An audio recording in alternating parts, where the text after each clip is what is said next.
विश्वास सारंग जी वो कह रहे हैं कि अगर पुलिस और क्राइम ब्रांच इतने अच्छे से ही काम कर रही है, इस मामले में तुरंत पता लगा लिया, और भी मामले हैं उस पर भी एफआईआर होनी चाहिए। कमलनाथ सरकार पर आप बहुत बार भ्रष्टाचार के आरोप लगा चुके हैं, छापेमारी हो चुकी है, लेकिन उधर एफआईआर उतनी नहीं है जितनी एक ट्वीट को लेकर 4 एफआईआर प्रियंका गांधी पर हो गई। देखिए, रशीद भाई थोड़ा बायस्ड होके बोल रहे हैं।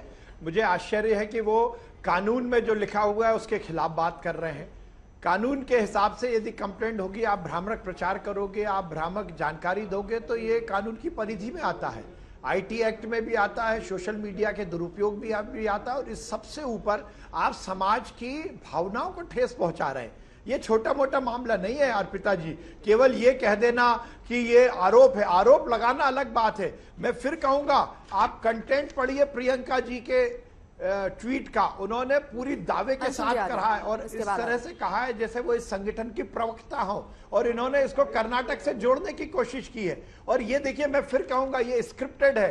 कर्नाटक में इसी तरह के भ्रम की स्थिति पैदा की कांग्रेस ने, और वही स्क्रिप्ट वो मध्य प्रदेश में लागू कर रही है। मैंने कहा 12 जून को जब प्रियंका जी आई, उस समय भी उनके भाषण का कंटेंट यही था। उस समय भी वो कोई आरोप को प्रमाणित नहीं कर पाए। ये आदत बन गई है। और देखिए, राजनीति और चुनाव, इसमें यदि हम सीमाओं को लांघेंगे और परंपराओं को तोड़ेंगे तो राजनीति क्या मालूम कहां तक जाएगी। रशीद भाई, मुझे अच्छा लगता, मैं बहुत आदर करता हूं, मेरे बड़े भाई जैसे हैं, मध्य प्रदेश भोपाल में बहुत लंबे समय तक रहे, पर पूर्वाग्रह से ग्रसित होकर बात ना करें, वो एक तरफ बात ना करें। वो बोले कि इस तरह के आरोप गलत लगाए, और आरोप लगाकर प्रमाण देने के लिए नकली और फर्जी यदि लेटर का उपयोग कर रहे हैं तो ये घृणित कार्य है। मैंने कहा ना कि झूठ की नसेनी पर चढ़कर यदि आप सत्ता के शिखर पर पहुंचने की कोशिश करोगे तो ये घृणित कार्य। मुझे अच्छा लगता रशीद भाई बोलते कि ये गलत किया है प्रियंका जी ने, प्रियंका जी को माफी मांगनी चाहिए, और प्रियंका जी अभी सामने आए, कहें कि हमने झूठ और फरेब की राजनीति की है। बोले ना आके, अब डर क्यों रहे? यदि एफआईआर हुई है तो कोर्ट में जाकर उसका जवाब दे। ज्ञानेंद्र अवस्थी को लेके आए, ये जो संगठन है उसको लेके आए। ठीक है अंशुल जी, ये पूरे 2000 केवल बात कर देने से नहीं काम चलेगा। सुनिए, ये प्रधानमंत्री जी 2014 के चुनाव कैंपेन में बोलते रहे 2G 3G। आज सब बाइज्जत बरी हो गए, तो एफआईआर कर दीजिए प्रधानमंत्री पे।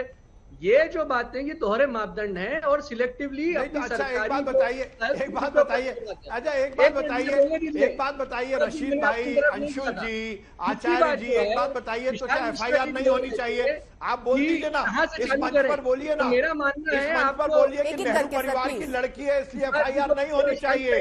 आप बोलिए नेहरू परिवार इस देश के संविधान से ऊपर है।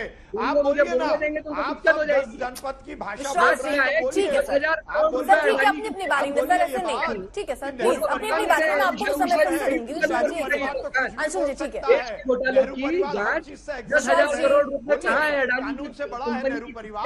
सर प्लीज एक एक करके बात कीजिए, ऐसे समझ नहीं आ रही ना सर, फिर ऐसे लांछन ऐसे बातें समझ नहीं आती सर, चर्चा से हम भटक जाते हैं। एक सेकंड विश्वास जी, एक सेकंड आ रही हूँ सर, रुकिए ना। ऊपर है क्या? ठीक, रुकिए सर, कानून से ऊपर है तो ठीक है बताइए विश्वास जी। ठीक है, हाँ अंशुल जी अपनी बात रखिए प्लीज, अपनी बारी में प्लीज। हाँ विश्वास, अंशुल जी। कि ये पहली बार हो रहा है कि कोई यदि भ्रष्टाचार के मुद्दे उठा रहा है तो उस पर कार्रवाई हो रही है। मैं ये बोलना चाहता हूं, जैसे विशाल मिश्रा जी ने बोला कि हाँ हम लोगों को करप्शन पे जांच चालू करनी चाहिए, कहां से चालू करें? मेरे को लगता है सबसे उपयुक्त होगा जो अडानी की शेल कंपनी में 10,000 करोड़ रुपए हैं, उसकी तुरंत जांच होनी चाहिए, और वहां से हम लोग चालू करके पीछे तक जाएंगे, सबका कराएंगे यदि वो तैयार हो। दूसरी बात, ये प्रियंका गांधी जी पहुंचता था, किसने कहा था? 1 रुपया चलता है, 15 पैसा पहुंचता है, किसने कहा था? ये भी बता दीजिए, भ्रष्टाचार का क्या लेवल था?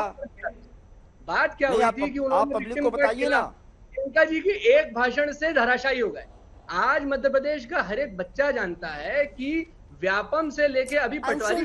एक सेकंड सर, मैं एक सेकंड मुझे एक चीज समझा दीजिए। एक सेकंड एक चीज मुझे समझा दीजिए। आप बार बार ये कह रहे हैं कि हम यहाँ जो भी गलत हो रहा है सरकार में, वो एक विपक्ष की देखिए जिम्मेदारी भी है कि सरकार से वो सवाल पूछे, सरकार पर आरोप लगाए। एक सेकंड अंशुल जी, अगर आज ये चीजें, जो ये लेटर, ये चिट्ठी सामने है, इस पर सच्चाई होती और प्रियंका गांधी सामने रखती, तो ये होता कि चलिए विपक्ष कम से कम तथ्यों के साथ छेड़छाड़ नहीं कर रहा है, सामने रख रहा है। अगर ये तथ्य गलत हैं तो फिर क्या विपक्ष की जिम्मेदारी नहीं बनती? आप अपनी बात रख सकते हैं लेकिन प्रमाण गलत नहीं दे सकते ना सर। मुझसे सवाल है किससे? अंशुल जी आपसे।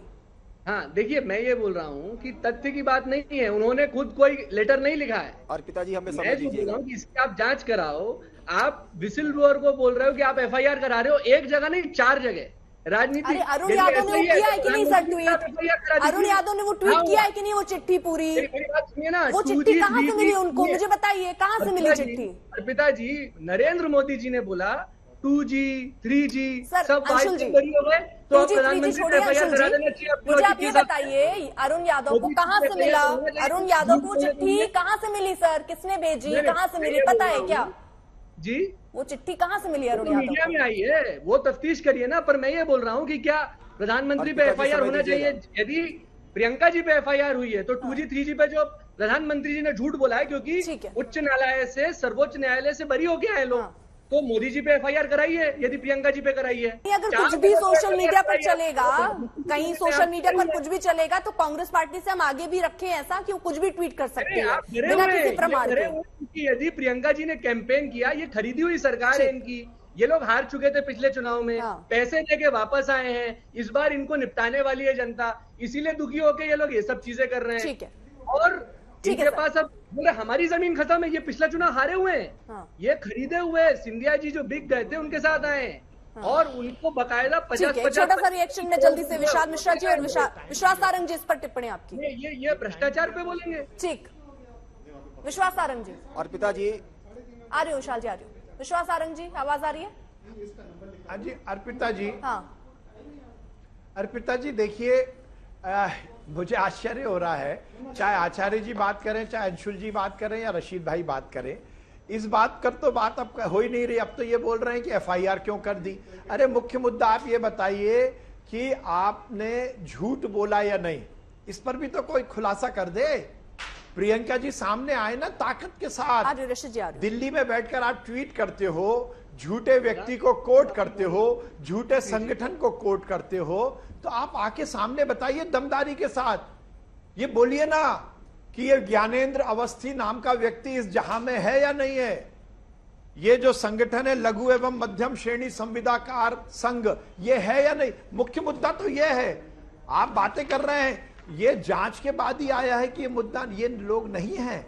यदि इस तरह की आप बातें झूठ और फरेब की करोगे तो कानून की परिधि में ये षड्यंत्र है, और षड्यंत्र में एफआईआर होगी। अब कोई कह रहा है कि शहीद की बेटी इसलिए मत करिए, रशीद भाई कह रहे हैं कि उन पर नहीं की थी कमलनाथ जी पर, तो इन पर भी आप आरोप लगा रहे हैं, आपको कुछ भी मिला। ठीक सर, ठीक। हाँ विशाल जी, डिफेंड किया जा रहा है कि सोशल मीडिया में चल रहा था तो उन्होंने ट्वीट कर दिया। हम फिर वही सवाल करते हैं कि जब आप एक जिम्मेदारी के पद पर होते हैं तो आपका दायित्व बन जाता है कि जो भी चीज आप कर रहे हैं उसका से एक संज्ञान हो कि वो है क्या, तथ्य उसमें है कि नहीं है, पहली बात। और दूसरी बात, मैं इनसे पूछना चाहता हूं, ये किसने कहा था कि 1 रुपया दिल्ली से चलता है तो नीचे 15 पैसा पहुंचता है? वो 85 पैसा कहां पे जाता था, कौन लोग खा जाते थे? और आज की डेट में आज की डेट में वर्तमान सरकार के कार्यकाल में जनता के खाते में डायरेक्ट 49 करोड़ 50 लाख रुपया गया है कि नहीं गया है, जिसमें से 1 पैसा भी कहीं इधर से उधर नहीं हुआ है। तो देखिए वर्तमान सरकार में भारतीय जनता पार्टी की यूपीए के कार्यकाल के 12 लाख करोड़ का घोटाले का क्या हुआ, आप बताइए ना। नहीं आप बताइए, आप कुछ भी ट्वीट कर देंगे, फिर उसके बाद में आप कहेंगे कि नहीं कोई भी आरोप लगा देंगे। अरे आरोप लगाने के पीछे तथ्य होते हैं, उनका एक आधार होता है। ठीक है आरिफ मसूद, ये भी तो आपको बताना पड़ेगा, या तो आप जाइए उस व्यक्ति को ले आइए पकड़ के कि देखिए ये है, ठीक है, ये संगठन है, क्यों नहीं बता रहे हैं आप? आरिफ मसूद।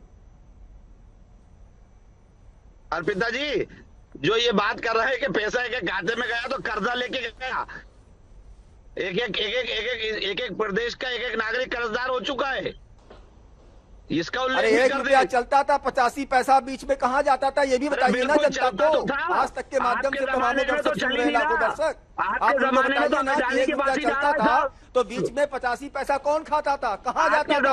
अरे आप ही के नेता का स्टेटमेंट है, आप ही के नेता का स्टेटमेंट है। 1 रुपया हम दिल्ली से भेजते हैं तो नीचे 15 पैसा पहुंचता है। आप ही के नेता का स्टेटमेंट है मान्यवर, आप ही के नेता का स्टेटमेंट है मान्यवर।